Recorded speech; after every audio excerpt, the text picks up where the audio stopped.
The Hoka Mach X has been supercharged with a layer of PEBA foam that's 34% more resilient than the foam in the Carbon X3. This adaptable trainer is comfortable enough for those looking for a plated daily trainer, but also fast enough for those looking for a race day shoe. So how is it, and does it live up to the hype? Well, let's find out. Hey, what's up everybody? Welcome back to the channel. My name is Steven. First, I want to let you know that Hoka did send the Mach X to me to review. They're not paying me for this. They're not going to see this ahead of time. I'm going to tell you my complete, honest thoughts and opinion, just like I always do. One other disclosure I want to add in there is I did just get these shoes a couple of days ago. However, I have run in them a few times now.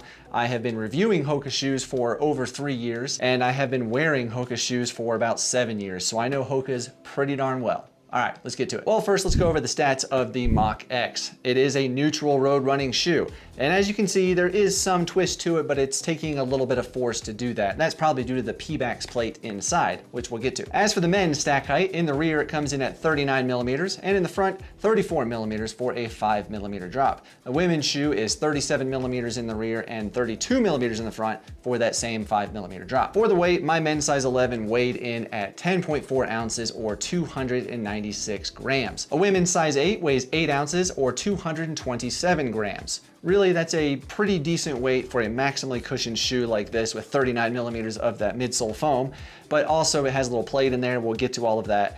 Underfoot, it feels very lightweight. It does not feel heavy whatsoever. It runs light. And I also want to note that the Mach X is made from vegan and recycled materials, and the men's size 11 fits just like other Hokas in the size 11 for me. Fits just fine, no issues there. I should also note though that the Mach X is not going to be available in a wide size or a wide width shoe. Hey, real quick, scroll down, click that thumbs up button, give the video a like. It really does help out. I'm not just saying that, it actually helps, and that'd be cool. I'd appreciate it. As for the upper of the Mach X, it's made of a Creel jacquard mesh, which is designed to be durable and breathable at the same time. As for that breathability, take a look at the tissue test. You can see when I flip the hairdryer on low, the tissue went up pretty well, pretty decently for a low setting. When I switched it to high, that tissue went up very quickly, almost blew off, really showing you that this shoe is pretty darn breathable.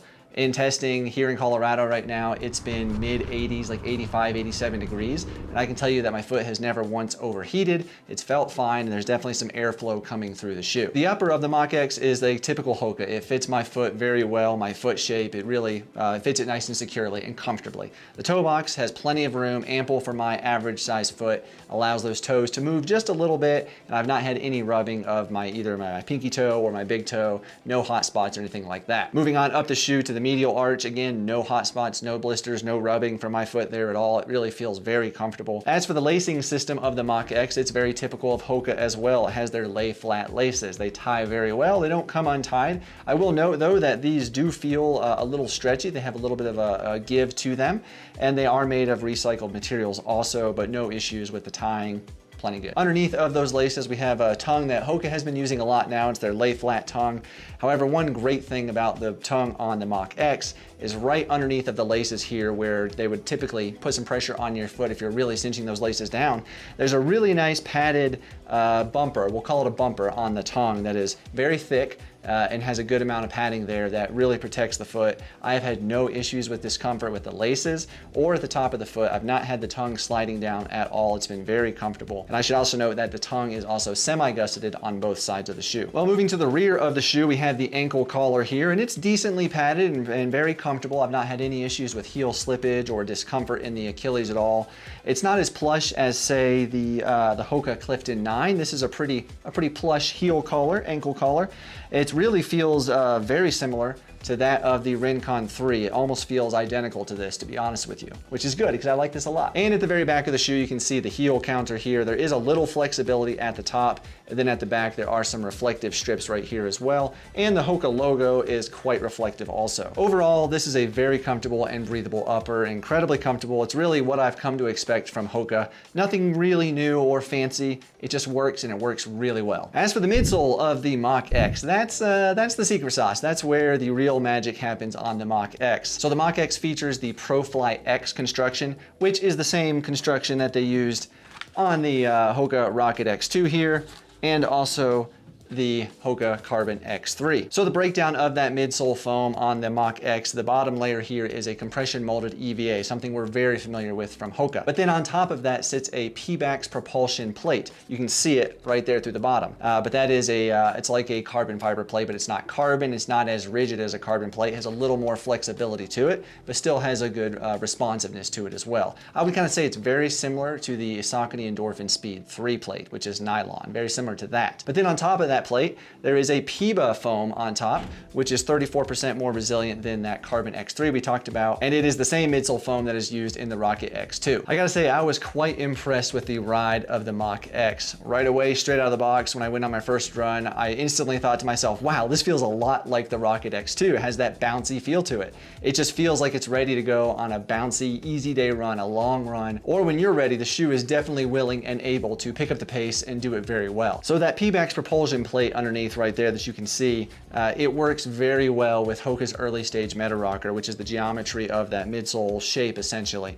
It really works. You can feel it when you're running. You can feel the shoe wants to get you onto your toes and get you through that toe off very quickly. It has that propulsive feel to it, and it works, and it's very comfortable, and it's just a joy to run in. It really is a fun shoe to run in. Now obviously it's not going to be as fast as the Rocket X2 if you're looking for a true race day shoe. However, this is definitely a shoe that you could do your daily miles in and then go do the race in just fine without issue and be perfectly comfortable. Overall, it's just a fun shoe to run, and really it's bouncy, it's comfortable, it's propulsive, and it's cushioned. I mean, really, what more can you ask for? On the bottom of the Mach X, we have the outsole, and this is their Durabrasion rubber. That's the same compound they use in the Clifton 9, the same they used in the Challenger 7, many other shoes as well. It is a very sticky, good compound, especially for road. It's gonna wear very well and gonna last quite a while. And I've tested the Mach X now on multiple surfaces, from concrete, asphalt, greenway style, sidewalks, even light urban trails like, kind of dirt, dusty gravel,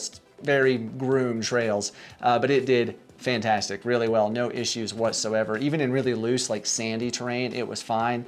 So I don't see traction being a problem. Obviously this is a road shoe. If you're gonna be doing trails, you're gonna wanna go with something more trail specific, but this can do the job for those light urban trails, no problem. At the rear of that outsole is this, oh, there's a rock in there.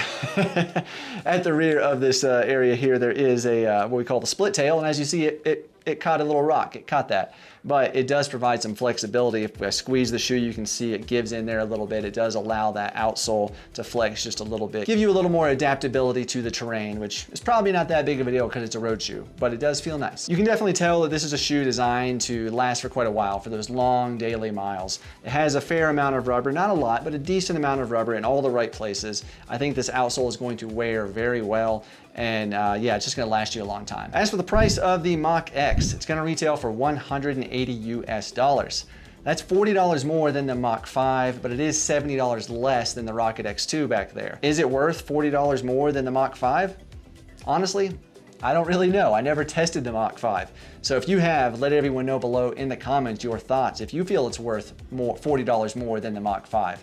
Personally, I think that's a little high for the shoe. This is a fantastic shoe, don't get me wrong. I really am enjoying this shoe a lot, but I think it'd be better suited in about that $160 price range. Well, the bottom line of the Mach X is this is a very fun shoe to run in. It really is. This is a shoe that when you take it out, it's lively, it feels good, it's bouncy. It's not one of those boring shoes that you just like, I don't really want to go run in that shoe. This shoe is exciting. I really do like it a lot. This is definitely a shoe that you could go do a 20-mile long run in with plenty of comfort. You could have that responsiveness, that bounce, or if you want to, you could take it and go do a half marathon or even a road marathon, not a problem. It would get you there comfortably, and it has that propulsive plate under there, that PEBAX.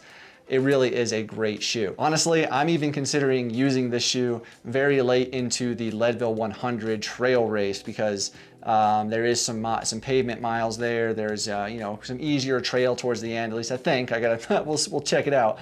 But I'm considering it, honestly, not a joke. So we'll see. But with that said, if I was doing a road ultra marathon, something like the Strolling Gym or another one out there, I would 100% choose the Mach X. It is a great shoe. Well, now I definitely want to know what you think of the Mach X. Let us know below in the comments. Did you like the ride as much as I did? Did you like the outsole? Please let everybody know your thoughts and comments. I know they would appreciate your opinion as well. Well, since I mentioned mentioned it a couple of times. If you have not already, why don't you take a look at the Hoka Clifton 9 full review on your screen, another great daily training shoe. And then on this side of the screen, I'll throw the Hoka playlist up as well to check out all the Hoka shoes that I've reviewed. It's quite a lot. But anyway, thank you all so much for watching. I do appreciate you all so much, and I'll see you in the next one. Yeah.